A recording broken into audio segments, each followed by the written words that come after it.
Parents, at what point did you decide to give up on a child? I've accepted that my stepdaughter is the devil's spawn. For context, I met my husband about 4 years ago. I'm now 8 weeks pregnant and have an 8-year-old son from my late boyfriend. My husband has a 13-year-old daughter, Jamie, from a previous marriage.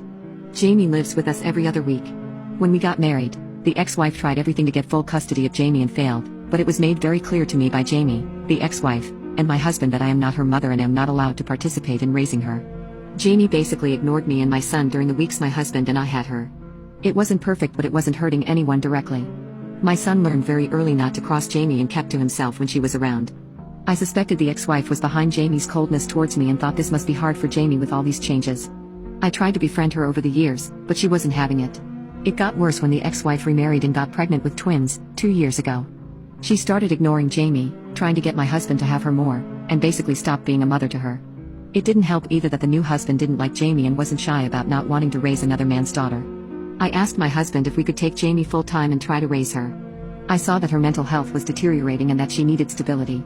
His ex-wife blatantly refused this suggestion, so we continued with seeing her only every other week. The twins were born about a year ago, and it all went downhill from there. It seemed like the worse Jamie had it at her mom's, the more she hated me and my son. She would throw fits a couple of times every time she was with us, break our stuff, and call me the B word if I tried to tell her off. She'd also say that the house is her house because her father bought it and we're just guests. She would yell at my son, and she even hit him a couple of times, telling him to keep to his room if he didn't like her treatment of him. When I told her not to put her hand on my son, she said, "What are you going to do about it?" My son grew fearful of her and would ask me to take him to my late boyfriend's father when she was living with us. I talked to my husband about it. I told him Jamie needed professional help because she's not feeling well, and she's making us miserable when she's around. So she started to go to therapy and it's been 6 months now. Other than that, my husband didn't know what to do either.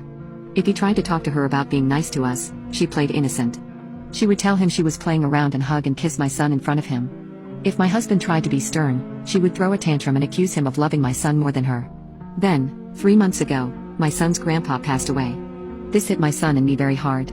My son was inconsolable for many weeks and couldn't really understand what it meant that he couldn't see Grandpa again.